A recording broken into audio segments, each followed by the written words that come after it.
ನಮಸ್ಕಾರ ವೀಕ್ಷಕರೇ, ಇವತ್ತಿನ ವಿಷಯದಲ್ಲಿ ಏನಿದೆ ಅಂದರೆ ಗೃಹಲಕ್ಷ್ಮಿ ಬಗ್ಗೆ ಸಚಿವ ಹೆಬ್ಬಾಳ್ಕರ್ ರವರು ಮಾಧ್ಯಮಗಳ ಜೊತೆ ಒಂದು ಸಿಹಿಯಾದ ವಿಚಾರವನ್ನು ಹಂಚ್ಕೊಂಡಿದ್ದಾರೆ.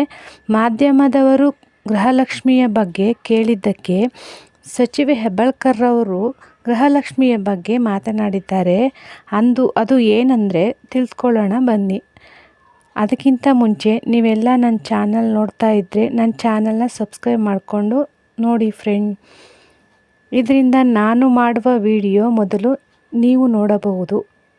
ಬನ್ನಿ, ಗೃಹಲಕ್ಷ್ಮಿಯ ಬಗ್ಗೆ ಮಾತನಾಡುವುದಾದರೆ ಸಚಿವ ಹೆಬ್ಬಾಳ್ಕರ್ ರವರು ಪತ್ರಕರ್ತರೊಂದಿಗೆ ಮಾತನಾಡಿ, ನಾನು ಈ ಸಂಬಂಧಪಟ್ಟವರ ಹತ್ತಿರ ಮಾತನಾಡಿದ್ದೇನೆ.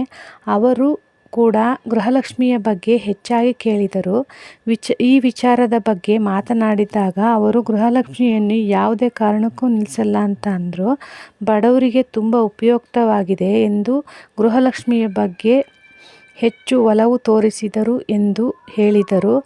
ಆಗ ಮಾಧ್ಯಮದವರು, ಮಾರ್ಚ್ ತಿಂಗಳದ್ದು ಇನ್ನೂ ಹಣ ಬಂದಿಲ್ಲ, ಹಾಗಾಗಿ ಗೃಹಲಕ್ಷ್ಮಿಯ ಬಗ್ಗೆ ಕೇಳಿದಾಗ ಸಚಿವ ಹೆಬ್ಬಾಳ್ಕರ್ ರವರು ಮಾತನಾಡಿ, ನಾವು ಮಾರ್ಚ್ ತಿಂಗಳ ಹಣವನ್ನು ಮಾತ್ರ ಡ್ಯೂ ಉಳಿದಿದೆ, ಅದು ಪ್ರೋಸೆಸ್ ಮುಗಿದಿದೆ, ಅದು ಕೂಡ ಮುಂದಿನ ವಾರ ಅಂದರೆ ಜೂನ್ ಮೊದಲನೇ ವಾರದಲ್ಲಿ ನೀಡ್ತೀವಿ, ಯಾರು ಕೂಡ ಭಯಪಡಬೇಡಿ ಎಂದು ಹೇಳಿದರು. ಇದರ ಜೊತೆಗೆ ನಾವು ಯಾವುದೇ ಕಾರಣಕ್ಕೂ ನಾವು ಗೃಹಲಕ್ಷ್ಮಿ ಅಥವಾ ಗೃಹಜ್ಯೋತಿಯಾಗಲಿ, ಯುವ ನಿಧಿಯಾಗಲಿ, ಉಚಿತ ಸಾರಿಗೆ, ಅನ್ನಭಾಗ್ಯ ಯಾವುದನ್ನು ನಾವು ನಿಲ್ಲಿಸುವುದಿಲ್ಲ. ಅಂದರೆ ಗೃಹಲಕ್ಷ್ಮಿ 1-2 ಸಲ ಸ್ವಲ್ಪ ಲೇಟಾಗಿದೆ, ಆದರೆ ಯಾವುದನ್ನು ನಾವು ನಿಲ್ಲಿಸಲ್ಲ, ನಿಮಗೂ ಗೊತ್ತು ಅಲ್ವಾ ಅಂತ ಹೇಳಿದರು. ಆಮೇಲೆ ಅವರು ಹಾಗೆ ಹೇಳಿದ ಹಾಗೆ ಅವರು ಕೂಡ ನಡ್ಕೊಂಡಿದ್ದಾರೆ.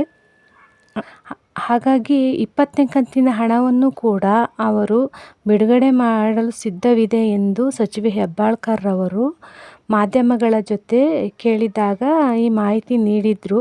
ಸ್ವತಃ ಅವರೇ ನೀಡಿದರು. ಗೃಹಲಕ್ಷ್ಮಿ ಹಣ ಎಲ್ರಿಗೂ ಸಹಾಯ ಆಗ್ತಿದೆ ಅಂತೆಲ್ಲ ವಿಚಾರಿಸಿದ್ರು ಅವರು ಅಂತ ಹೇಳಿದರು. ನಾನು ಕೂಡ ಹೇಳಿದೆ ಅಂತ ಅವ್ರು ಹೇಳಿದ್ದಾರೆ. ಯಾವುದನ್ನು ನಿಲ್ಲಿಸಲ್ಲ. ಅದಕ್ಕಿಂತ ಖುಷಿಯಾದ ವಿಚಾರ, ಗೃಹಲಕ್ಷ್ಮಿ ಬಗ್ಗೆ ಹೆಚ್ಚಾಗಿ ಅವ್ರು ಕೇಳಿದರು. ಎಲ್ಲ ವಿಚಾರಗಳ ಬಗ್ಗೆ ಚರ್ಚೆ ನಡೀತು ಅಂತ ಸಚಿವ ಹೆಬ್ಬಾಳ್ಕರ್ ಅವರು ಹೇಳಿದ್ದಾರೆ. ಹಾಗಾಗಿ ಸಚಿವೆ ಲಕ್ಷ್ಮಿ ಹೆಬ್ಬಾಳ್ಕರ್ ಅವರು ಹೇಳಿದ್ದು, ಗೃಹಲಕ್ಷ್ಮಿ ಬಗ್ಗೆ ಯಾವುದೇ ಕಾರಣಕ್ಕೂ ನಿಲ್ಲಿಸಲ್ಲ, 20ನೇ ಕಂತಣ ಮುಂದಿನ ವಾರ ಫ್ರೆಂಡ್ಸ್. ಇಷ್ಟ ಆದರೆ ಸಬ್ಸ್ಕ್ರೈಬ್ ಮಾಡೋದನ್ನು ಮಾತ್ರ ಮರಿಬೇಡಿ ಪ್ಲೀಸ್.